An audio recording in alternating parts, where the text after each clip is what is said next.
So after the genocidal Hamas that we talked about, I think more than 1.5 years ago, when we talked about some of the sanctions against Israel, today we're talking about genocidal avocados and dates because Ireland is bringing in new legislation. It hasn't passed in yet that would basically ban all trade with the so-called Palestinian occupied territories, meaning all of Judea, Samaria, including East Jerusalem, including non-Jewish residents in those regions, by the way. So good going with such a legislation.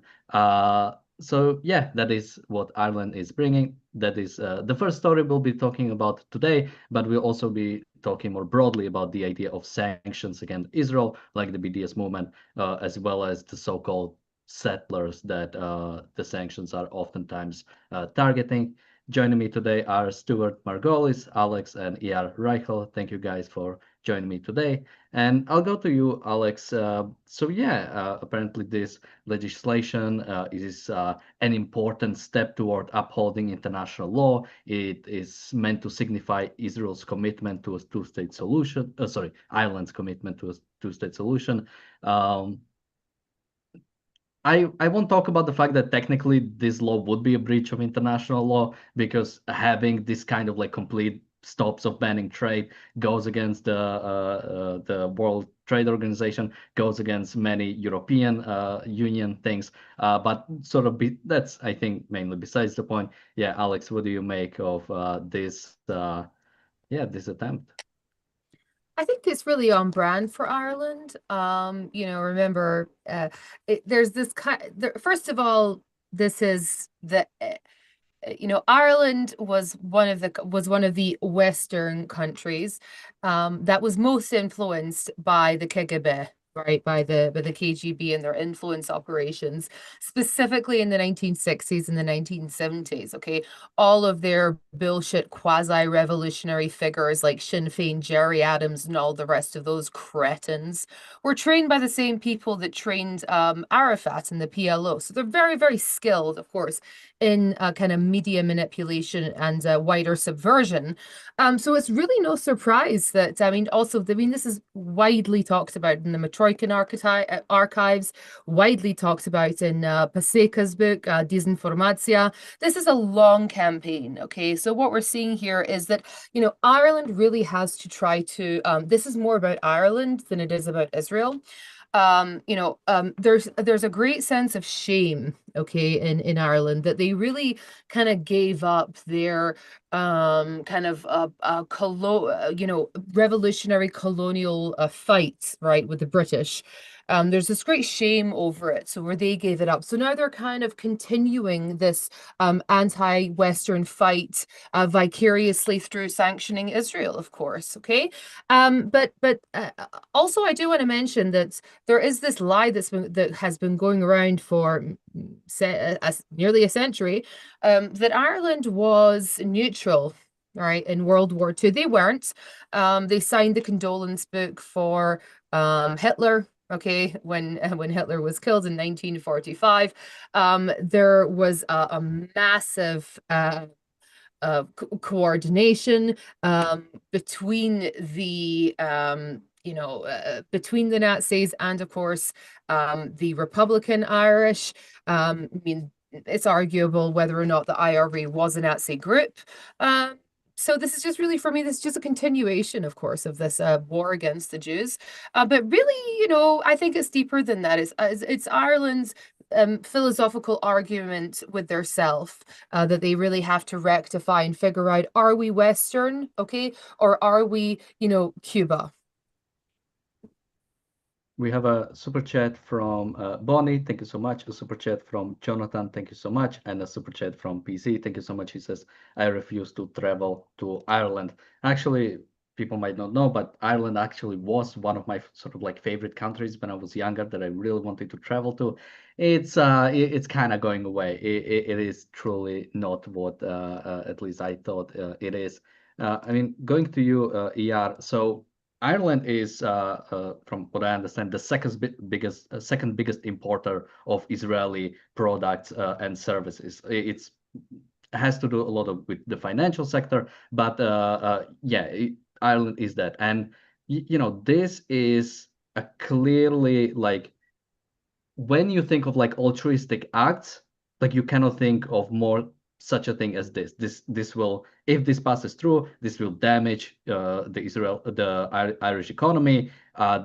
Well, it won't damage the relationships much since they are not really there anymore. But it is absolutely something unselfish. It is absolutely something ideological, right? So yeah, what do you make of that, and why is it sort of like specifically always that Israel is the sort of like the number one thing that has to be sanctioned when you have even like countries like Russia and Iran going around? Yeah, I think the fact that Ireland is focusing its attention and sanctions and anti efforts towards Israel while embracing countries like Russia and other tyrannical regimes around the world is an indication for a very sick society. I'd call it nihilism and hatred for the good for being good.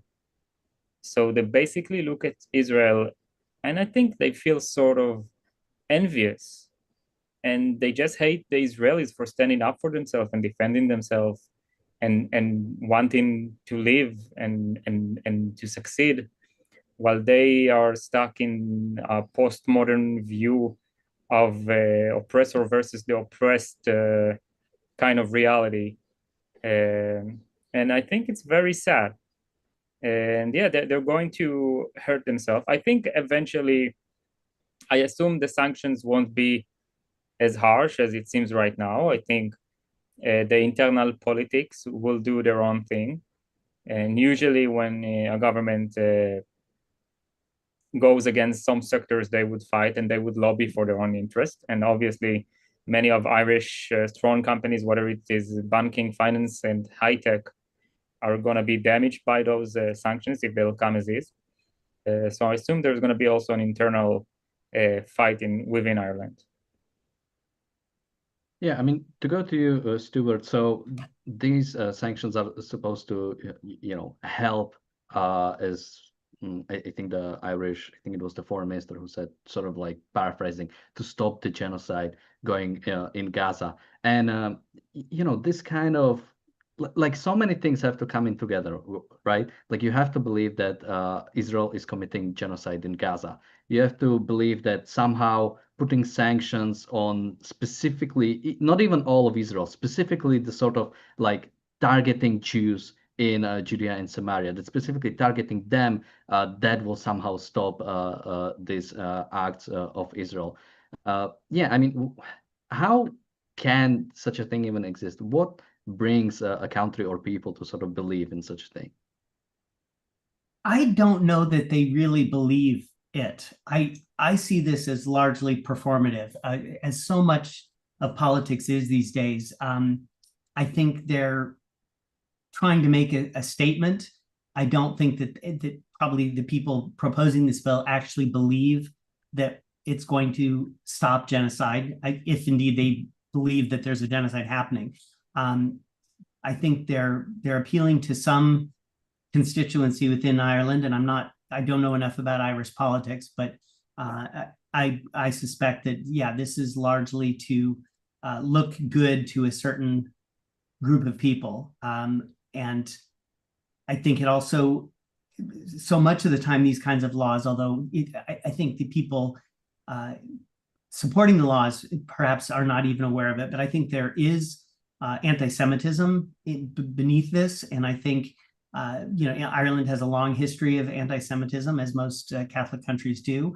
And although, I'm sure there's very little open anti-Semitism anymore, I think it's probably still there under the surface. And I think these kinds of, the singling out of Israel, when, as you said, there's so many regimes that are actually worthy of being sanctioned or boycotted, but it's Israel that gets the attention. This little tiny country. It's hard not to read that at some level as anti-Semitic, I think. Yeah, absolutely. And there is I'm trying to sort of think of like how can Israel even get away with such a thing, or by getting away with such a thing, I mean sort of like shrug off this amount of sort of on one way anti-Semitism and this like anti-Israel and sort of like focused specifically on Israel rhetoric. It reminds me of, I think there is a quote from Benny Morris, which I'm paraphrasing. I'm not sure if he exactly said it like this, but it was something like, if back in 47 and 48, Israel simply genocided all the Arabs in the region, it would have no problems right now because nobody would care about this issue if Israel was much more wars in the past. Because who cares now about like Circassian genocide of like Russians killing people in the Caucasus? Who cares right now about like the Armenian genocide when Turkey went and it wasn't just Armenian genocide, it was many other minority groups. Turkey just went, hey, we would just like Turkish people here, killed everybody, and nobody, there is no BDS action against Turkey right now. So Alex, what can which this is not an advocating for genocide on the Israeli part, but Alex, what can Israel really do whenever we try to sort of like step away, whenever we try to compromise, pulling out of Gaza, pulling out of Judea and Samaria for the matter, right? Establishing some form of not Palestinian state, but sort of some framework for a Palestinian state, pulling out of Sinai, pulling out of Lebanon, like every year giving something to the other side, hopefully for some peace. And all of that is viewed with there needs to be more action against Israel, right? Like now that Israel is going back into Gaza and trying to defend itself, that's committing genocide. So them pulling out is against Israel. Them pulling out of parts of Judea and Samaria is now again against Israel. Alex? Well, I think it's also there's a concerted effort to try to de-Jew Judea. Like it's a very, that's kind of, there's a political, of course, it's a political name, the West Bank. The same thing as I happen to be in the Judean desert this weekend. And I noticed that the Judean desert, which has always been called the Judean, there's no other word for it. It's the Judean desert, right? But it's also a Palestinian heritage site under another name, and that name is just the Arabic word for desert, right? So you see that there is this concerted effort to try to almost kind of, it is colonial, I think, right? To come and just kind of from a linguistic perspective, kind of colonize, reality, colonize Egypt. It's, and that is completely intentional. So I feel that in order for Israel to fight back, it's important that the Palestinians do not replace us in our own story, right? You see that the kind of, especially the way that I believe that the Irish understand the Palestinian kind of Israeli conflict, they see it in their own terms. They see it in Belfast, right? Because when you go to Belfast, what do you see? You see the kind of the wall, right? You have a wall in Belfast that separates the Catholics and the Protestants. Down the kind of like the Falls Road, where you have this tremendous the scars, right, of years of sectarian violence. And they see their own history mirrored in what's happening in Israel, whereas there's literally no similarities. Besides the fact that you have maybe the Soviet influence, right, was maybe a similarity, but besides that, these are not the same conflicts. So I think that Israel has to actually correctly convey the history and also convey its moral perspective philosophically. I think that's extremely important to mention, okay, this is who we are and these are what our values are. Because I feel like it's, I can argue with someone about, the Judean desert and, we can discuss kind of the history and whatever, but I feel it's very important to explain our values, okay, and our vision and our philosophical approach to this. Because their philosophical approach to it is that I think that they embrace liberation kind of theology, right, which kind of conflates Jesus through kind of like the crucifixion of Jesus through kind of like a political victimhood, and they see that Palestinians are almost kind of Christ-like, as in they are sort of like the martyrs for, I don't know, their revolution or whatever. It's very bizarre, it's very weird, and I think that it's really a it's really a theory that's made out of whole cloth. The whole philosophy is made out of whole cloth. And really, the best thing you can actually do is just speak to it. Although it's very frustrating, I wouldn't want to speak to any of these people or justify anything to any of these people. Yeah, absolutely. I mean, when it comes to sort of the idea of, I don't know what you want to call it, like cultural heritage in the region or something among those lines, the fact is that that always should come second, right? So even when Palestinians, whatever claims they want to make and to the region and whatever you want to make of that, the fact is, even if they have all the claims in the world, that doesn't give them the right to establish some kind of dictatorship so they can rule over those lands or they can stay in those lands. And in a similar way, whatever Jewish ties there are to the region, which I think you can absolutely make the case for, that wouldn't give whoever came in to just right to sort of establish some sort of theocracy or some sort of dictatorship. But that's not what Israel is, right? If the Palestinians wanted to have some claims to the region, they could, as other Arabs, simply live in peace with Israel, and they would have whatever claims do you want to make to the old city, for example. They do have. There are limitations on a certain movement. I cannot remember exactly when Jewish people cannot at all times go to the Mount Temple and those things. So if you want to sort of like have a fully peaceful society, you can sort of come up with those claims. But no, that this is not the goal of Palestinians. Is not for some sort of respect the heritage or some sort of we just want to live in our ancestral lands. It is to get the Jews out of the region first and foremost. Yeah. So I just want to say Sure. something. It's also deep insecurity. If you have to, Arabs have enough desert. Yeah, it's the one thing they have a lot of, right? They need to take the Judean desert and change its name and to try to replace reality. I find that, yeah, it's deeply insecure and deeply ridiculous, Yeah. Well, first of all, I'd like to touch on an incident that happened in this morning. So this morning in Gaza, an Israeli soldier has been killed. Sergeant Israel Nathan Rosenfeld, 20 years old, from Ra'anana, Central Israel. He was a combat engineer, and he was killed this morning in Jabalia by an IED and improvised explosive device. And this is a trend in Gaza. And since the fighting renewed mid-March, around 30 soldiers has been killed in Gaza, and 21 of them were killed by IEDs.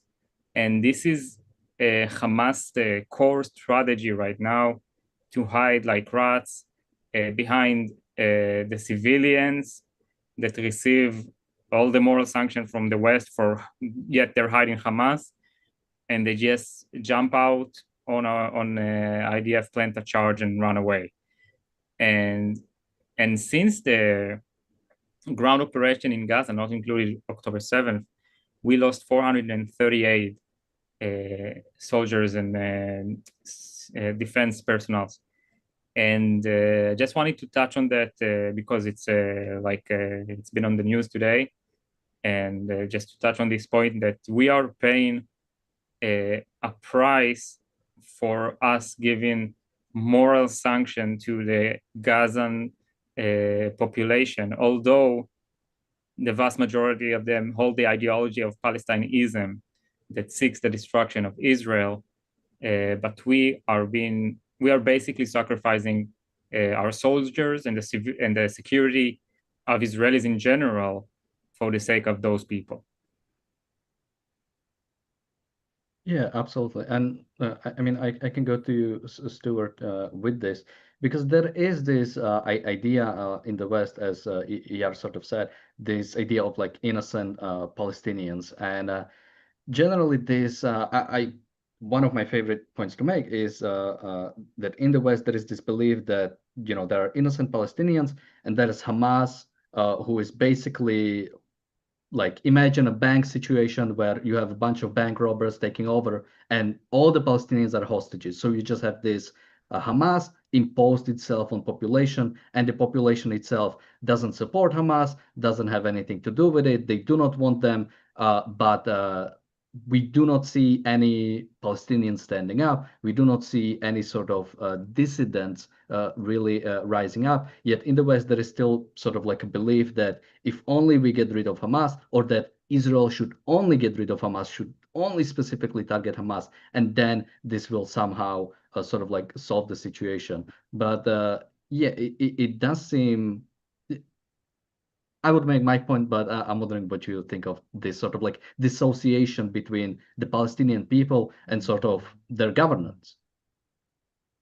I mean, I wish that it were true that, Hamas had just kind of come in against the will of the people and done all this, but that's just not what the evidence supports. I mean, clearly they were elected by the majority of the people. They still have quite a bit of support. I mean, there is the fact that they are, brutal and will kill and attack their own people if they voice any disagreement with Hamas. So, there is that. But even, the Palestinians that are safely in the West that are, not subject to Hamas terrorism, and, there's a few, and thank goodness there are, that speak out against Hamas, but a lot of them, are still apologists. So, I mean, I do think, if you're going to talk about children, I think, yes, the children are innocent. And, I think we can all feel bad for children caught in this situation, whether they're Palestinian or Israeli, they're children. But in terms of the adult population, I think it's incredibly naive to imagine that they don't largely support Hamas, even if they may have some disagreements about this or that. If you get man on the street interviews, I mean, much of the population's their goal is still drive the Jews out of Israel. That's they're very open about that. They're very explicit about that, and I think it's incredibly naive to pretend otherwise.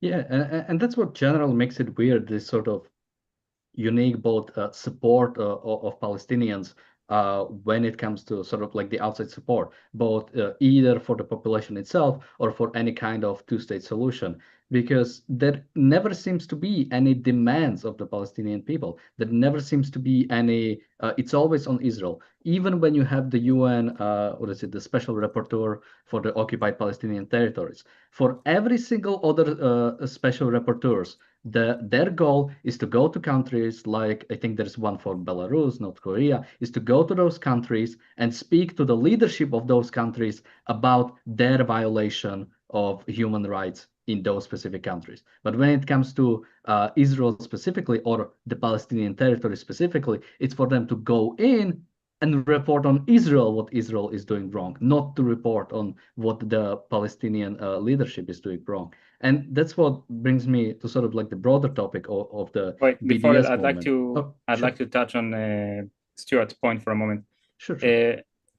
First of all, regarding the children, of course, children are not, they don't have the capabilities to form an ideology or resist their parents, or to, we cannot expect a child to come against his surrounding and say, okay, well, Israel is the good guy.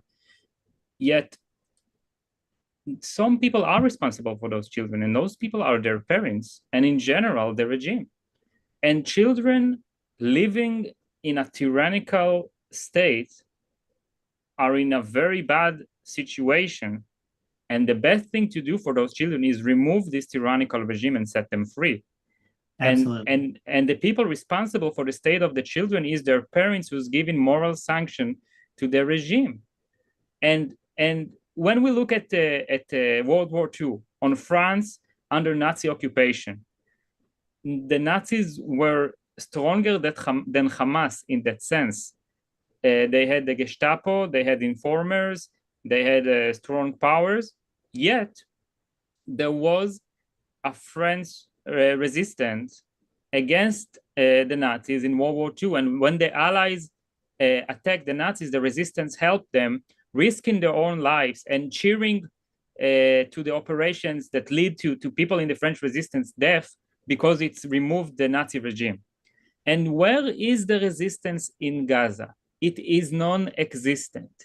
And you can say, well, Hamas is so strong, he has so much power over the Gazan, so resistance is impossible. Wrong. Gaza is filled with resistance to Hamas, but they all have a common ideology that it basically runs. It's Palestinism. It's all over Gaza. The vast majority of Gazans are following Palestinism ideology to destroy Israel by political and military means, depends on the fractions. And in Gaza, you have Hamas, and then opposing to Hamas, you have Islamic Jihad, who also want to kill all the Jews. And you have the Popular Front, who also want to kill all the Jews and are communist. And you have the Democratic Front, who also want to kill all the Jews and are communist. And you have Al-Qaeda, and you have ISIS, and you have all sorts of tribes, and they all hold this agenda in common, that their point in life, it's being a member of the political movement, which is Palestinism, and to lead to the death of all the Jews and destroy Israel. And they are willing to give their whole life to this cause. So whoever's talking about the innocent Palestinians, if I'll be very kind with him, I would say he's on the very least addressing it by the non-essentials. But if I'm being honest, it's just basically either ignorance or just plain evil and hatred for the good.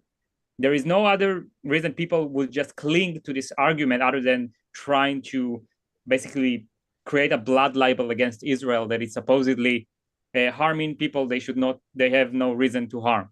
Israel is currently in a self-defense against a tyrannical, crazy, evil regime that is filled with people who support this kind of evil.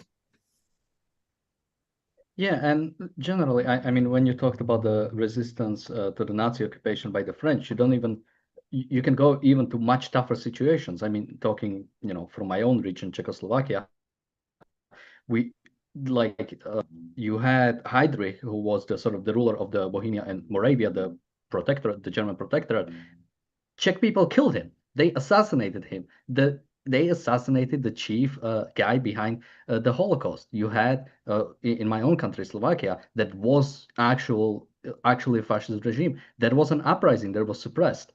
You had the Warsaw Ghetto uprising, right? All of those were pretty much situations where they knew they knew they wouldn't even get out of them, but they knew that the only other situation is either die willingly or try to fight for it and most likely die also. But at least you can die with the idea that you didn't accept this kind of regime. But again, when we go to Gaza, we are not seeing anything still.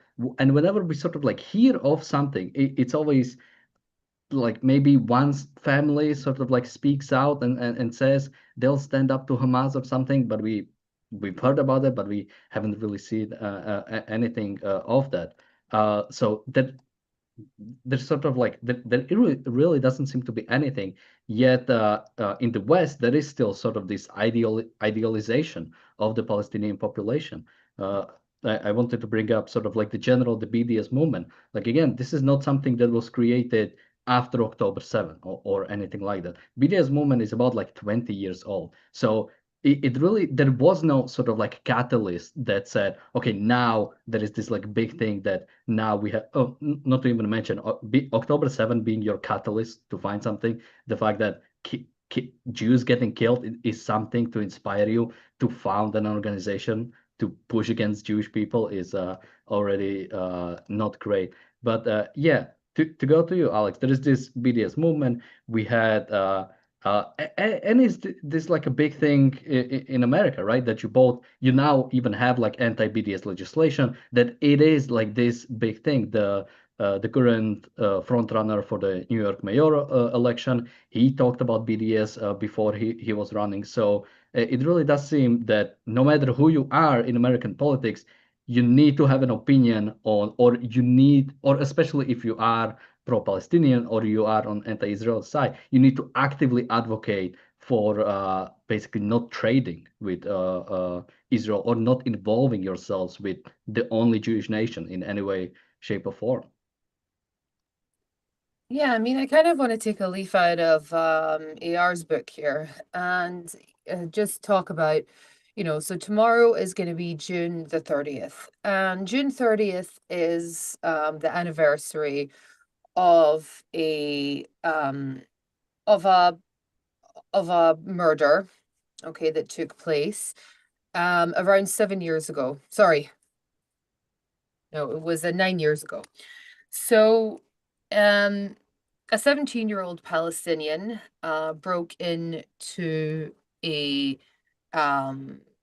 settlement and broke into a 13-year-old girl's bedroom and Hillel Ariel and murdered her in her bed, okay, with a knife. And the victim was taken to Shalit Tzedek Medical Center, just a few meters from me down the road. And there were other, thankfully not fatally, but there were other victims as well in this attack. But nobody really is gonna,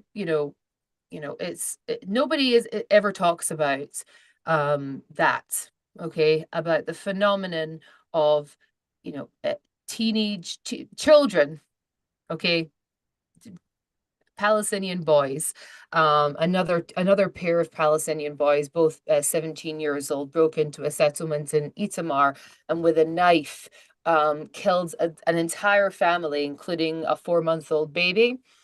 But nobody remembers that. Nobody talks about it. Okay, it's all about this sanctions and the evil Jews, and it's their fault, and etc., etc. And I think that reality really gets lost in this in the telling of and us speaking about any of this. That this really is the reality of what is happening. And imagine, sleeping in your beds, you are killed by a 17-year-old, right? This is not a one-time thing. This is a repeat action.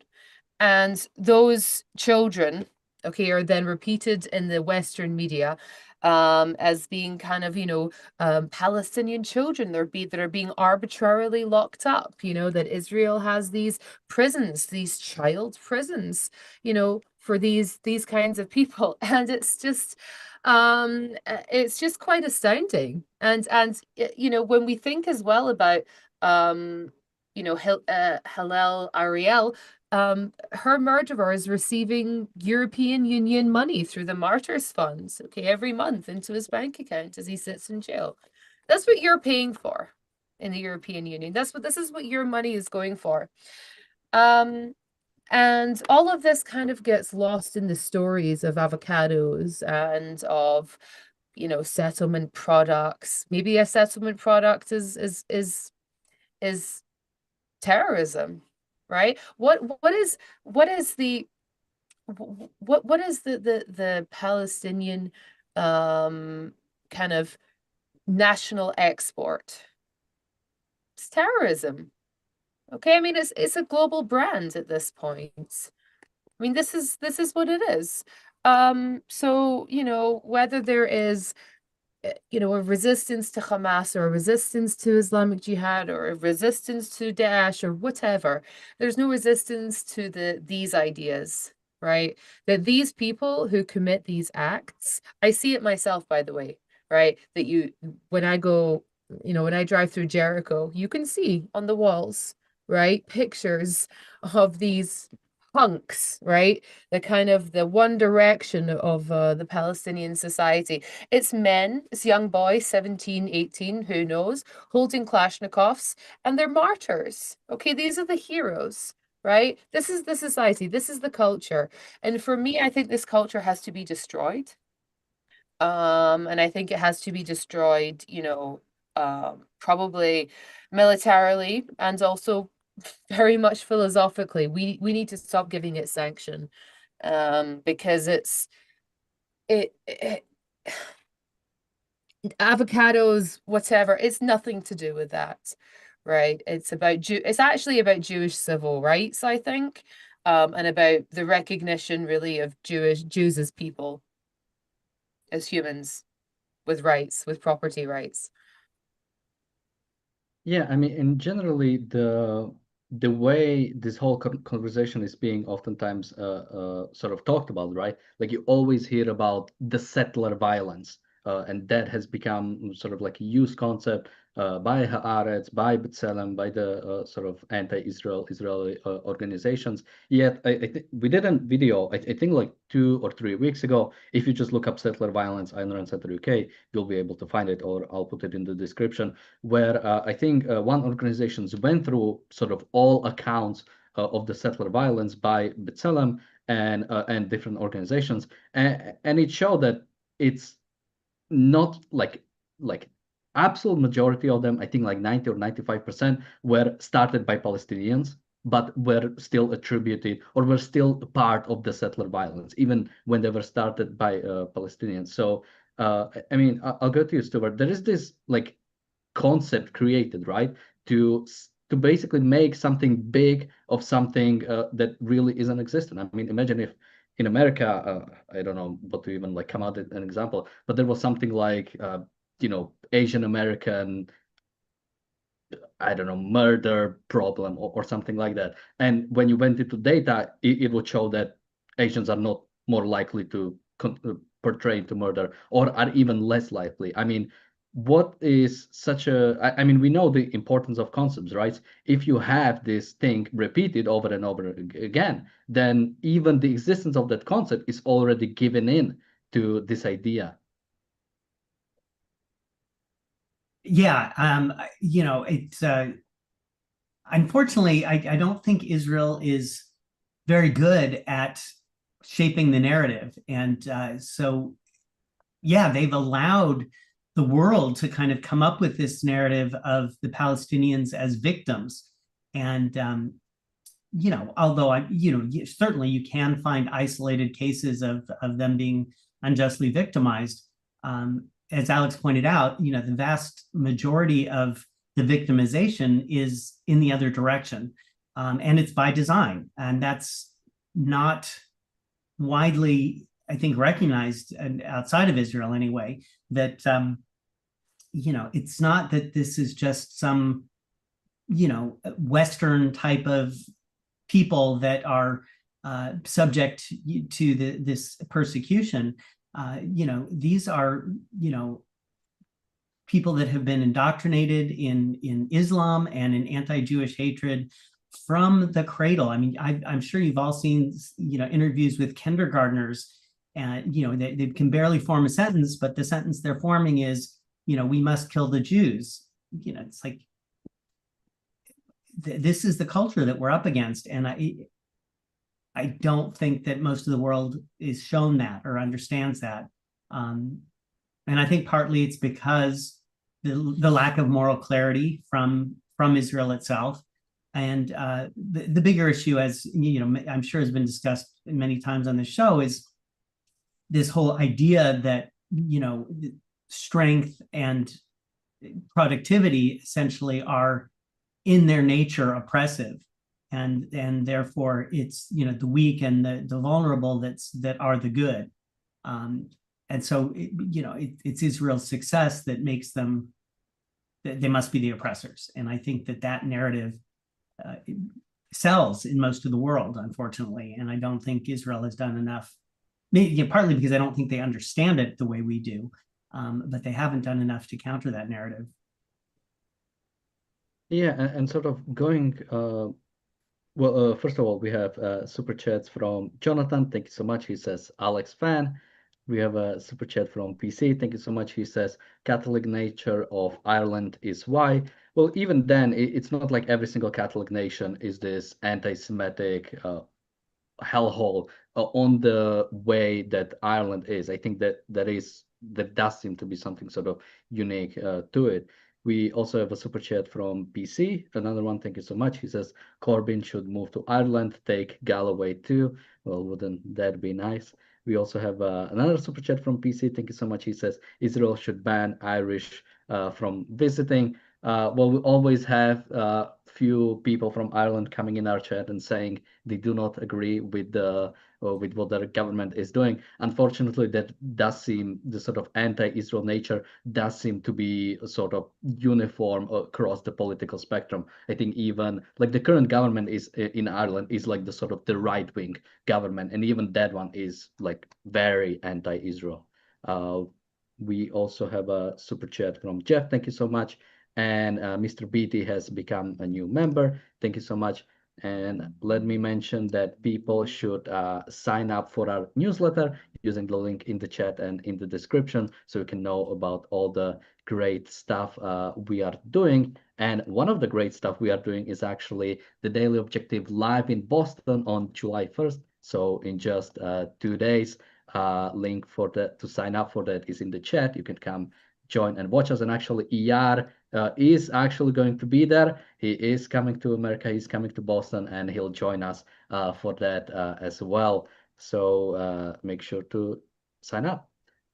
Going to you, Alex. Sort of, I mentioned the BDS movement started about 20 years ago, and sort of one thing I was thinking about, like, what is the goal, right? So if Israel pulls out, let's say they establish a Palestinian state, will that be enough to sort of stop the BDS movement? And so I went into their website, and something that they have in the sort of like the goal or sort of like their main mission says, since 1948, Israel has denied Palestinians their fundamental rights and has refused to comply with international law. Just a reminder, after 48, there was no occupation of the Palestinian people. There were no Palestinian people, first and foremost, but the Arabs in the region ultimately became citizens. All the Arabs inside of Israel became Israeli citizens. Now, there was no occupation of the Palestinian people, but if you want to say there was, it was done by Egypt. Egypt was the one actually occupying the Arabs in Gaza. So again, unless your goal really is wiping out of Israel altogether, because that's the only way I could interpret it. That basically, as long as Israel exists, Palestinian rights are somehow being denied. Alex? Yeah, I mean, of course. I mean, you would the idea that nobody ever says to themselves, anything about the Jordanian occupation of the Palestinian people, because we all know, right, if Israel hadn't won the Six-Day War, then the conversation would be about something completely different. Okay, it wouldn't be, of course, about Palestinian rights in Syria or Palestinian rights in Jordan or Palestinian rights, of course, in Lebanon, where they're actually prevented from working in most jobs, and of course can't own property, and of course don't get citizenship. I mean, besides in Jordan, they actually do. Jordan, most of them do, but still, no, it's nothing to do with that. I think that they've ran a very good PR campaign.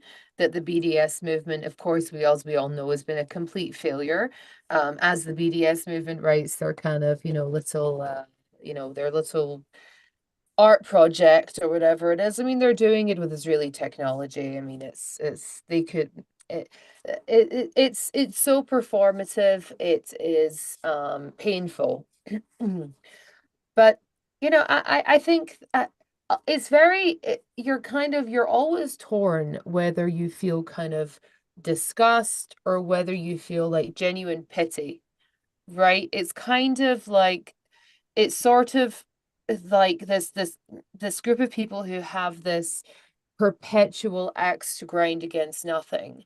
And again, the idea that you should do, if you like the Palestinian people, why on earth would you sanction Israel for giving them jobs in Judea and Samaria, right? It's also, you know, it's again, I always think it's actually a true Palestinian hatred movement that they have, because it's like saying, you Palestinians, we know what's better than you. We're smart, of course. We're white. We're Irish. We know everything.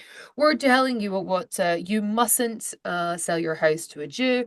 That's wrong. It's normalization. You mustn't work for a Jew, and we love you, so we're just helping you, right? You don't want Jordanian citizenship, right? You're going to go home eventually, right? You know, we're doing it because we love you. We're doing it because we really care. And you're like, well, are you going to feed my children, right? As I'm working in the soda stream factory, who's going to pay my bills? Are you going to pay my bills? No, they're not. It's a Palestinian hatred movement, of course. It's hatred of all that's good. It's hatred of all that's productive. It's hatred of all that produces anything. You know, it's anger, I think. It's anger and resentment towards the productive for producing anything, whether that's, you know, the dates that have been produced through irrigation, whether it's through the intellectual property that Israel has managed to create. It's just terminal, I don't know, complaining. No, we didn't achieve anything. It's just, I don't know, droning in your ear, I feel, right? They're kind of like the sad old uncle that just doesn't shut up at the dinner table. You know, it's the BDS movement to me. You sent me a picture. Do you want to show that now? Yeah, I'll say one point and then I'd like you to show the map. Okay, so regarding BDS, very shortly, to sum up and add a little on Annex, BDS is a part of Palestineism diplomatic effort. Their goal is to lead to the destruction of Israel by political means, by isolating Israel, by turning all the nations of the world against Israel and to boycott Israel and to force Israel to give those followers of Palestineism a state so they can use this state to destroy Israel. That's the essence of BDS. Now I'd like you to show the map. Okay, so I want to show you this map of Israel, and I want to talk about the blood libel of settlers' violence in the West Bank against Palestinians. Can you zoom in a little? Just want to show, yeah, that's perfect. Okay, so in red you have Israel. On the most southern beach of Israel, so it's on the middle and a little bit to the left, you see this tiny point. If you can move your cursor to Gaza, yeah, this is Gaza, this tiny point is Gaza, and then you can zoom out. And on the right, you have Judea and Samaria, what the anti-Israelis call the West Bank. Now, the reason I'm showing you this is to give you a proportion of the size and to explain what's going on in each place.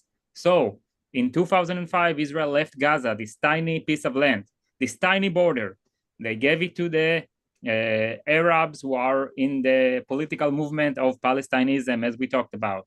And in 20 years, they've been working nonstop to destroy Israel. October 7th is not the first time Gazans attacked Israel, but it is their most successful.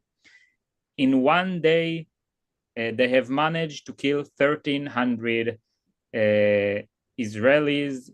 The vast majority are civilians.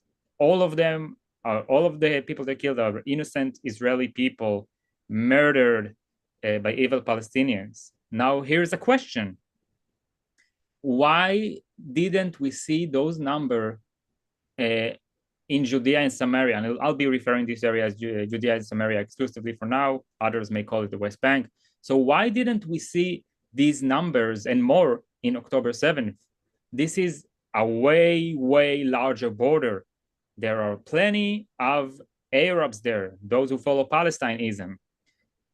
Why didn't we see tens of thousands of Israeli murdered in October 7th from Judea and Samaria? And the reason is that unlike Gaza, Israelis didn't leave Judea and Samaria. There are still Israeli towns and cities and neighborhoods in Judea and Samaria. These are called by international community and Israeli haters settlements.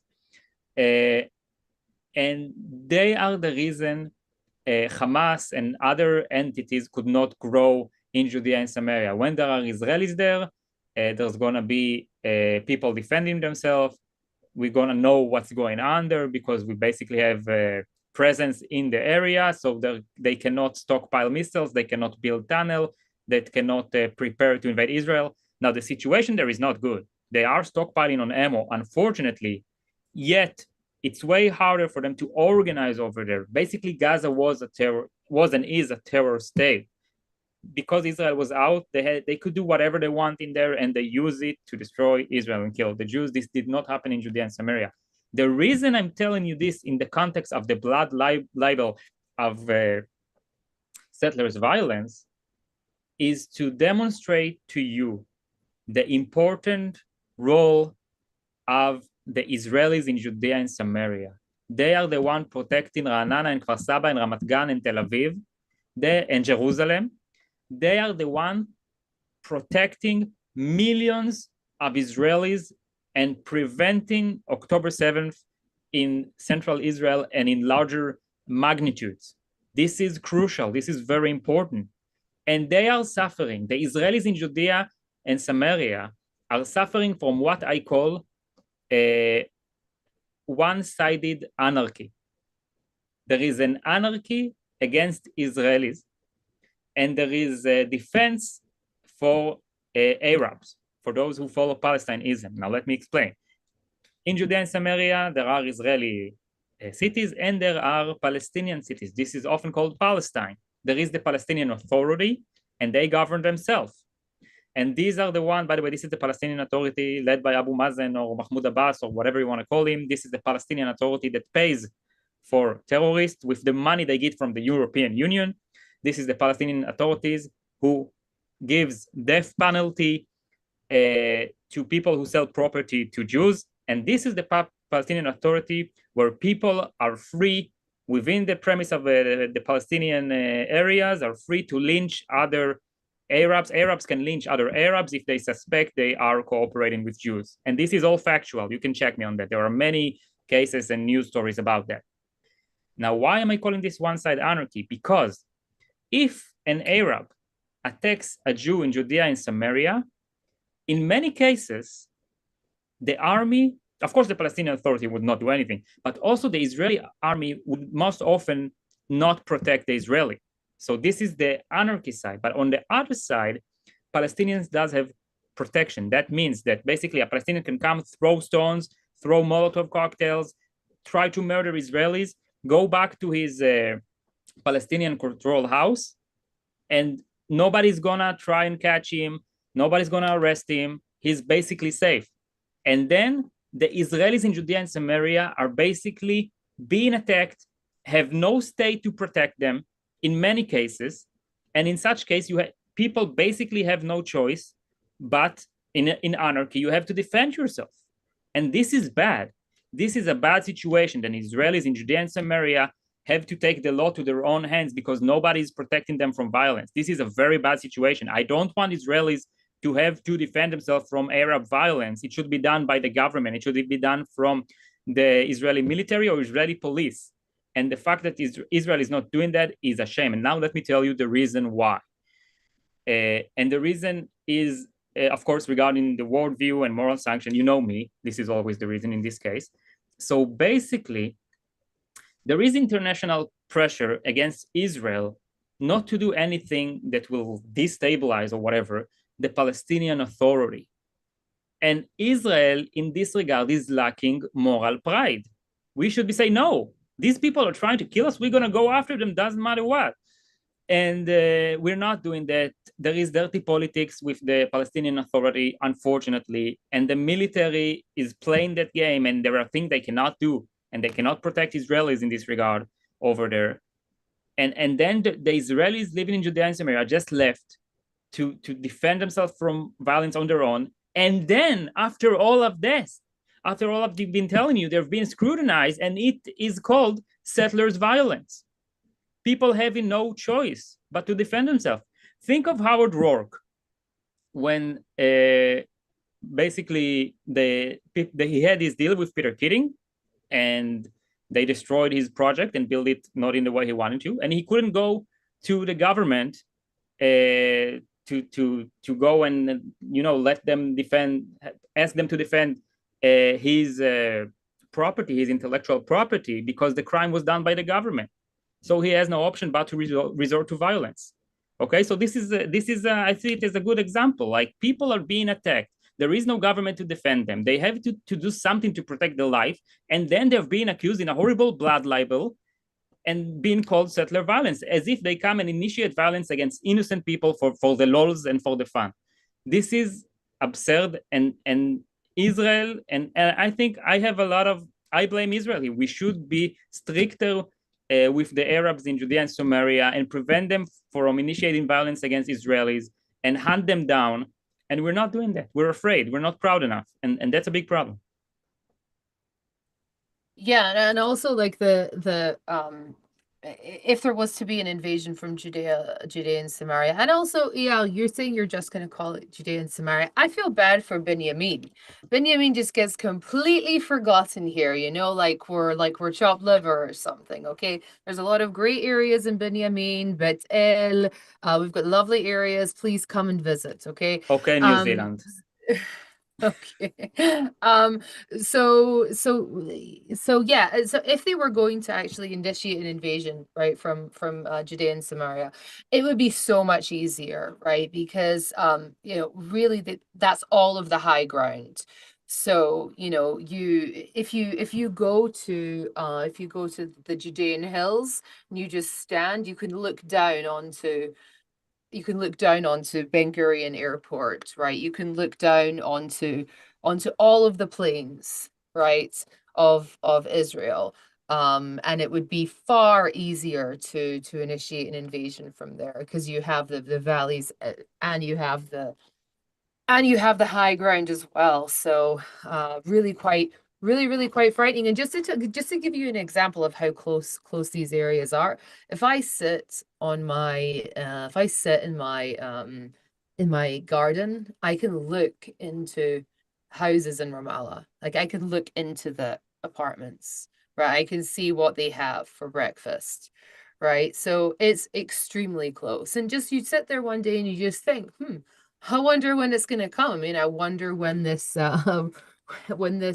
invasion is going to come. And that's why, you have to go out and, like, as El said, I mean, I taught my kids how to use a gun. I mean, went out and got a license myself. I don't want to walk around with a gun. It's a lot of responsibility, and then you're saying to yourself, oh my gosh, if it comes down to it, am I really going to have to shoot someone? I mean, it's unthinkable. I mean, I really would rather the enemy just stay far away. I mean, it doesn't come to your house, but you have to end up actually having to kind of really think about it. So I agree entirely with what El said. Yeah, I mean, just to start wrapping up with that, when I was in America for the first time, I went to shoot guns at a sort of like a, what you call them, gun shooting range, and yeah, it's sort of like shooting a gun and doing that and imagining like actually having to like defend yourself with that. It is like an incredibly sort of like both responsible situation and also like scary. That really that's why when it comes to gun rights, well, I'm fully in the idea that sort of it should be to individuals to sort of like defend yourselves is I think ludicrous. I think actually going out and shooting with guns showed me that like you really like, I think there needs to be a government that makes sure that this sort of the idea of people having to like defend themselves like it's the Wild West or something should be sort of extracted to allow more peaceful coexistence between individuals. And yet the fact that you have in sort of Judea and Samaria or the West Bank, the idea that you have this sort of two separate governance when one side has no interest in sort of like actually upholding the law and the other one does it in a terms that almost like goes against it, shows that I think there should be just a clear sort of Israel fully occupying the whole thing and as it used to be in the past, and hopefully when Palestinians get better, giving them citizenship. But yeah, this current situation I think is definitely sort of unworkable. But Stuart, first, any thoughts on anything we said in the past 10 minutes or so? And after that, your last thoughts and where can people find you? Yeah, I agree with you, Daniel. I think one of the benefits of living in a civilized, free society is not having to worry about your individual self-defense. That is the job of the government. That is the job of the police. And if you've got a good government, a good society, yeah, you have the right to have a gun, but you don't need to for your self-protection. And the fact that you do need to, it sounds like in Israel, much of Israel, I think is a failure of the government and a failure to really morally stand up for themselves. So, of course, the primary blame has to go to, the actual Palestinians that are initiating violence. But I think there is also blame for the Israeli government for not being strong enough, not being morally sure enough to carry out their proper role as protectors. And where can people find you? Oh, sorry, I have a Substack. So if you go to Substack and type in my name, it should pop right up. Iyar, any last thoughts from you and where can people find you? All right. So in about 6 hours, I'm going to head out to the airport because I managed to book a flight to Boston. And you can find me at Boston at ARCUK's event. So I'm looking forward to see you there. You can also find me as an associate of the Ayn Rand Center Israel. And you can go to aynrand.org.il/about to support the center and to see what are plans in English. And also, I am a member of the Victory Now movement. We are working on a book called Victory Now, and we want to show the West and Israel there is a proper plan for victory, for Israel's swift victory, and also to show the moral case for such plan and for Israel's victory. So thank you all. Please visit www.victory.now. And Alex, any last thoughts from you and where can people find you? Yeah, all good. I'm just gonna figure out why we just had a power cut here in Jerusalem. So thanks very much, everybody. And if anybody wants to write in the chat that they know the reason why, then I'd be very happy. Thanks very much, everybody. Well, stay safe. Hopefully it's not something. One more thing. So my friends are sending me WhatsApp messages about rumors regarding an Israeli agreement with Syria, Lebanon, and Saudi Arabia. So we might be heading for normalization. I don't know about that, but we'll see. So yeah, that will be part of the Abraham Accords. I guess that's not, well, it would be surprising if the deal is done. I think if it just comes out. But yeah, Syria was set as one of the nations that could be. But it would surprise me if this normalization comes before the end of the war in Gaza, since all three of those nations, or at least Saudi Arabia, was pushing towards sort of nothing will happen until Israeli actions in Gaza. But we'll keep on top of that and we'll be covering that if it does indeed happen. Thank you guys for joining me today. Thank